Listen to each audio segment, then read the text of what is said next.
This place is very pretty, but it just doesn't feel right. And now I know why.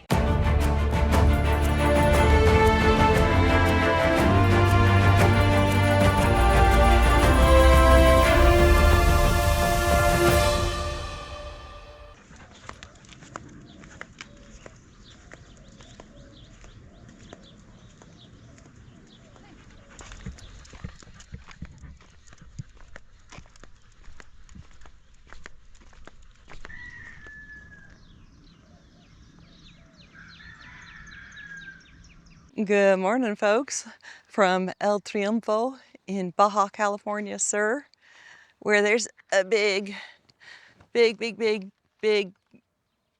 historical smokestack. We are walking around the remains of the silver smelting mill. This very large smokestack behind me actually has a name, La Ramona, after Saint Ramon. I didn't know from what I've read about the area that I would be seeing more than just a couple of smokestacks. There are a lot of ruins and artifacts around the smokestacks. And I, of course, don't know what all of this stuff is, but it's kind of neat. I mean, I know that's a smokestack. Maybe this was some sort of plaza, or maybe it had buildings on top of it. I don't know. But that is the second smokestack, and it is called La Julia. I don't know how all of this works, but yeah, there's a little tunnel into the smokestack, probably to let oxygen in. I know nothing about silver smelting, so I don't really know what all of these remains are besides the actual smokestack, but they're neat to look at. This obviously had something to do with the smokestack, but I don't know what it is. So back in the boom times, this town had a population of about 10,000 people, and that's the church bell. Back in the mining days, it wasn't just a mining town, it was kind of a cultural hub. And there was a huge music conservatory here and lots of arts. After the silver mining era ended, the town became kind of a ghost town for a while. The insider story is that Christy Walton, of the Walton family of the Walmart empire, basically owns all of the mountains around this town, but has invested pretty heavily in the town to help them build their tourism trade, and has, I don't know, maybe built the school or very much helped build the school for the town. Maybe we actually have a case of a billionaire doing some good philanthropy and helping out this town. Now, she does own, I guess, a lot of property around here. So it is beneficial to her that the town prospers. There isn't a whole lot here, but they are known for their ice cream, which I had some yesterday and it was amazing, and all their good food in general. And I did eat yesterday as well at a little tiny abuela's taqueria and had a tostada that was amazing. This is a crazy Mexico set of stairs. All of the stairs are different heights, but and widths, but we're making it work.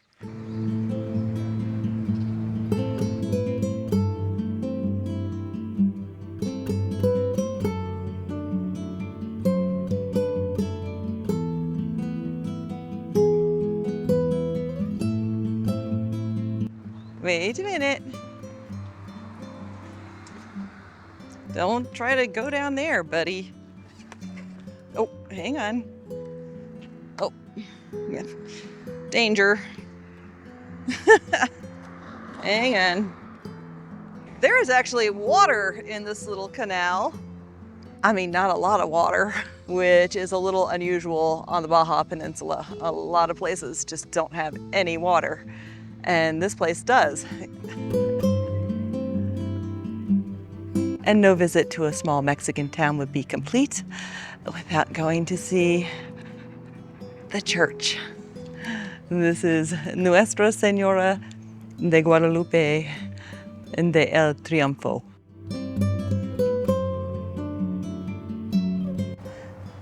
This is a very simple church, but it's very lovely.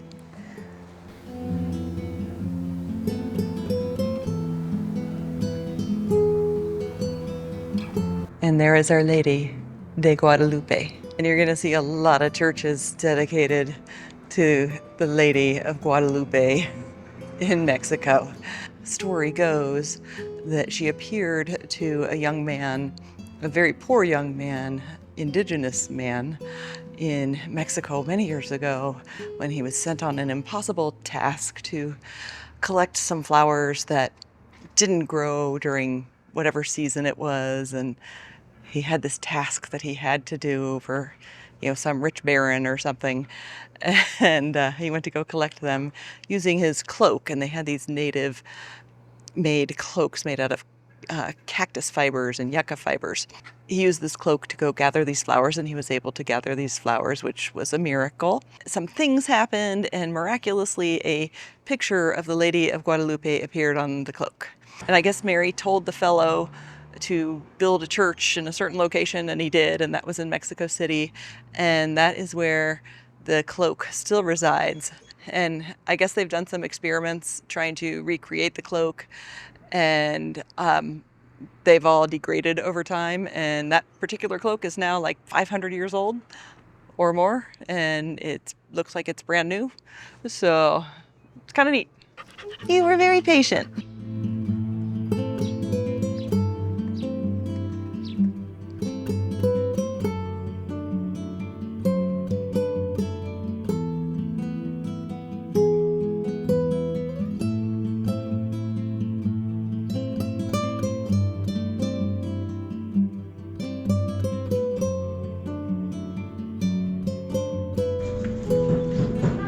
We've gotten our coffee at the El Triunfo cafe, plus some other goodies.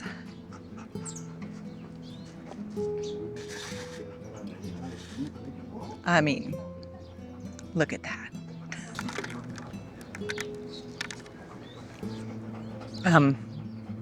This is really, really good.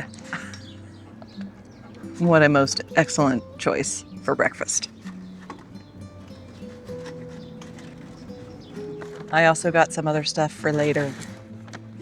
Look at this bread.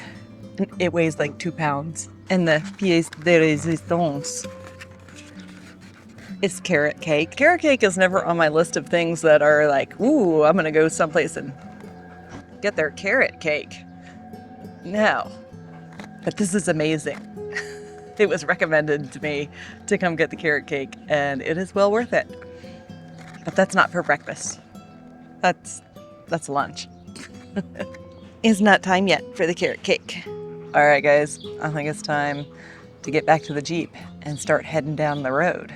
And if you're new to the channel and wondering who I am and what's going on here, I'm Katie. That's Tuck. That's my Jeep. And we're on a pretty massive road trip, and I'm bringing you guys along with me. If you watched my last video, you would know this is not where I was. I was in La Ventana, which is on the Gulf of California, and we are now headed to the Pacific Ocean. But I actually stayed in La Ventana for several days and visited with my brother, who just randomly happened to be visiting Baja California Sur at the same time I was. And I kind of raced down the peninsula in order to meet him in time, and got to spend some time with my brother and my sister-in-law, and that was fantastic. I'm really, really glad I got to do that. I got to eat lots of good food, lots and lots of good food. I also went to the beach a lot, and there are beautiful turquoise waters. And La Ventana is a mecca for kite surfers, which I had no idea prior to going there. And the time period that I was there was no wind, so the kite surfers weren't out, but that was really good for me. I would prefer it not to be super windy at the beach. I actually spent quite a lot of time in my hotel room doing editing, a whole lot of editing, and I'm still not caught up. I mean, not even close to caught up. I am just barely, at this moment, getting videos out. On the appointed days, much less being caught up. That's just how it goes. And now we're headed a little further south. I am not going to the very southern tip of the peninsula. because it's crowded, and that's not for me. But I want to go to at least the Tropic of Cancer.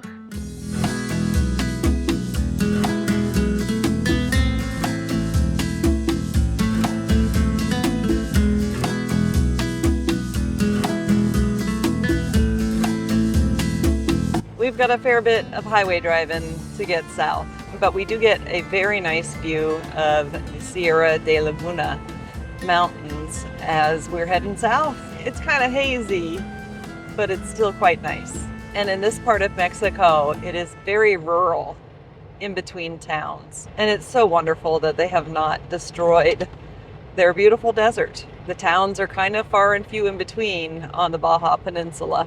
While there is some traffic on this road, it's not bad.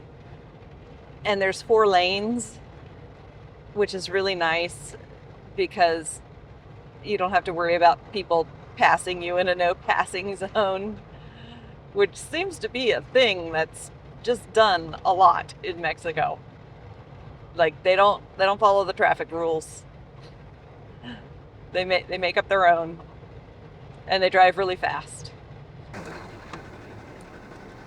We have made it to an imaginary line on the planet, the Tropic of Cancer. And they have this interesting sculpture here made out of wine bottles. And there's an eye at the top. North of this line is the town of Todos Santos. South of this line is the tropics. And then the other 2 lines are the equator and the Tropic of Capricorn south of the equator. And in between the Tropic of Cancer and the Tropic of Capricorn are the tropics. And this is as far south as we're going on the Baja Peninsula. Oh, are you enjoying your air conditioning? Yeah, we're not there yet. Well, I guess that's not 100% true because we're going to go about 11 more kilometers south and check out a camp spot on the beach in the tropics. It's a little hard to tell because they've got all these shade screens set up, but I think they're growing peppers here. Oh, some washboards.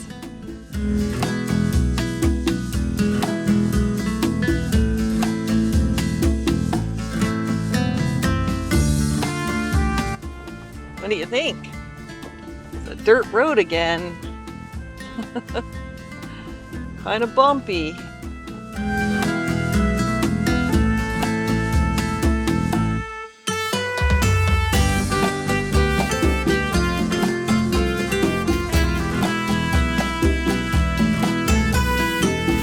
This potential campsite I'm headed to is not a pin on iOverlander.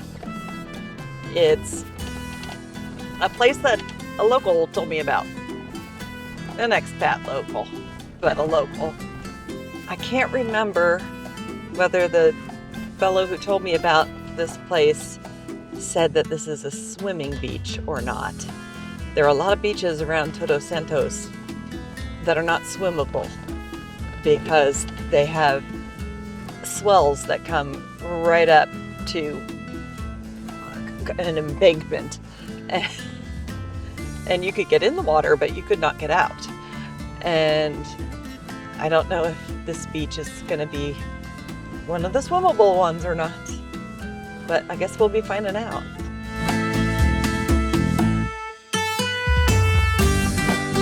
Let's go check out this beach. Let's feel the sand. It's not too hot yet. I have to put a hand on the sand out there though when we walk out there. Sand can be incredibly hot and I don't want to tuck out there if it's too hot. So we'll be putting another hand on the sand. There are obviously a few longer term campers here. That's okay. It's not awesome. It's not cool, but for a short walk to check out the water, the sand is okay for Tuck's feet. This is very nice, but also very rocky. Not gonna be swimming in that. And the more I look around this camp spot, the more I'm like, yeah, I think I'm gonna find a different place. It's nice, but it's definitely not a swimmable beach. And I don't know. I don't feel super comfortable. So that's the deciding factor. We're gonna find a different beach. Tuck is a little disappointed to be back in the car for a little bit. There is absolutely nothing wrong with that beach. It's a beautiful beach. And if you walk down a little further south, there is a swimmable area. But I don't know. It just doesn't have the right vibes. And I have learned over the many years to kind of trust my gut on stuff like that. And there's nothing on iOverlander about this specific spot that would suggest an off vibe. I looked at some nearby pins on iOverlander for camping, and there has been some criminal activity, violent criminal activity, not far from here. So I'm going with my gut, and we are going north again. We will be once again crossing the Tropic of Cancer, back up north, and staying at a developed camp spot. And it may be that staying there is perfectly fine, and that the bad stuff really is confined to the areas around and not that specific spot. But there is absolutely zero reason to take that risk. So we're moving on. Tuck is not so happy about going up the road. We're going to swing through Todos Santos, and we're leaving the tropics. Bienvenidos a Todos Santos. Welcome to Todos Santos. I don't think we're going to go through the fancy part of town, but there's fancy part of town. Todos Santos has some nice areas. It is also kind of expensive to stay in Todos Santos because it is very Americanized. Lots and lots of gringos live here.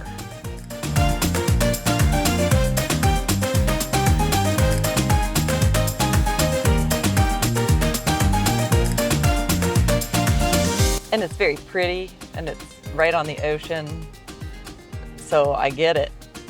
But we're not hanging around.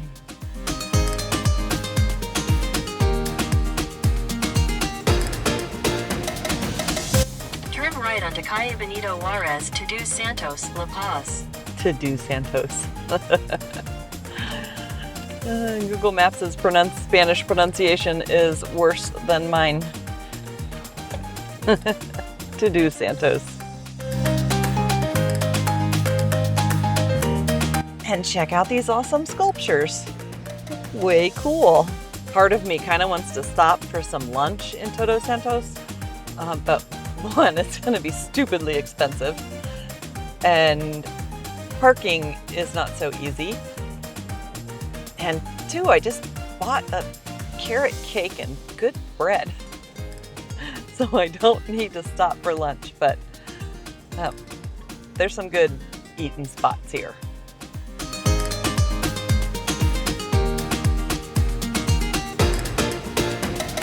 We're getting out of town a little bit now. I am probably gonna have to come back through here to get gas. We ain't gonna find any gas stations out here, so we will for sure have to head back into town tomorrow to fill up the tank.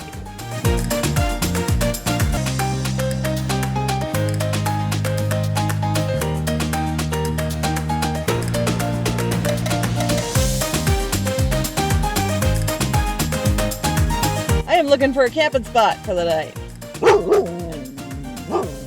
With the dog. Did you find your spot in the sand already?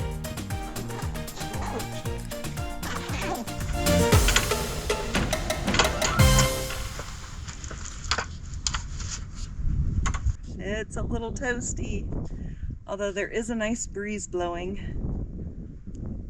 And when the breeze is blowing, it's not so bad in the shade.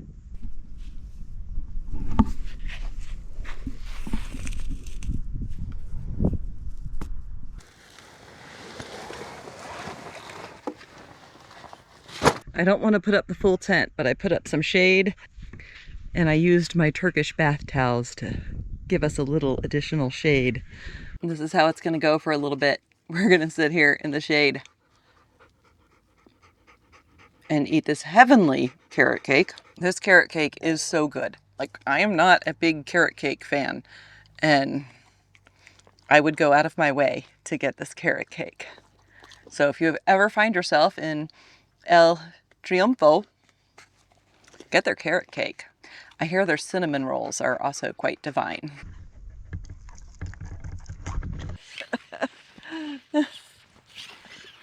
Oh, he's got some energy. I have to admit, I sat in my little chair for a while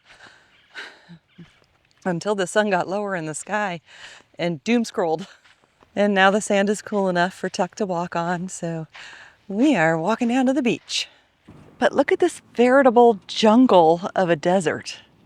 There are so many plants here. And these are an aloe or agave that is blooming. I mean, they really look like an aloe, but I don't know the difference in the flowers.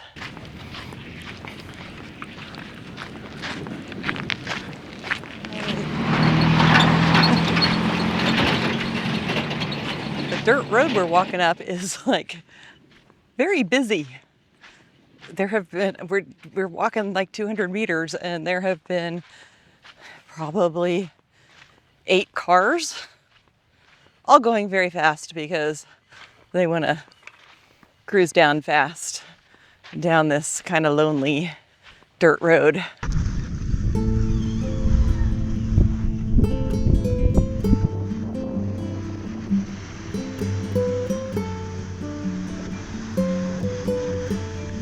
I know, I'm sorry, bud, but you are completely untrustworthy on the beach. There are a bunch of dog friends for him down the beach, but he really is not trustworthy on the beach. Like, he will take off. So he can't go run around with his buddies. No, they look like they're having fun and they're running around. We are in time for sunset, although with all the clouds, I don't know if we'll actually see it. That is Todos Santos in the distance. We actually have some surfers out there. You may be able to tell that they're wearing wetsuits because the water's a little cold.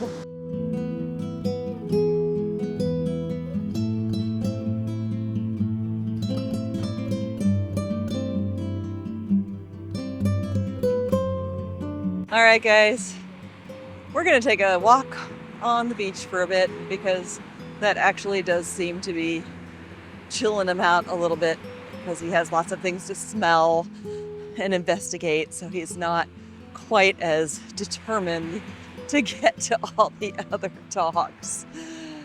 So that's a good thing. He's not pulling my arm off walking down the beach. And we're gonna walk down the beach for a bit and look at the sunset. And I'll see you guys in the morning.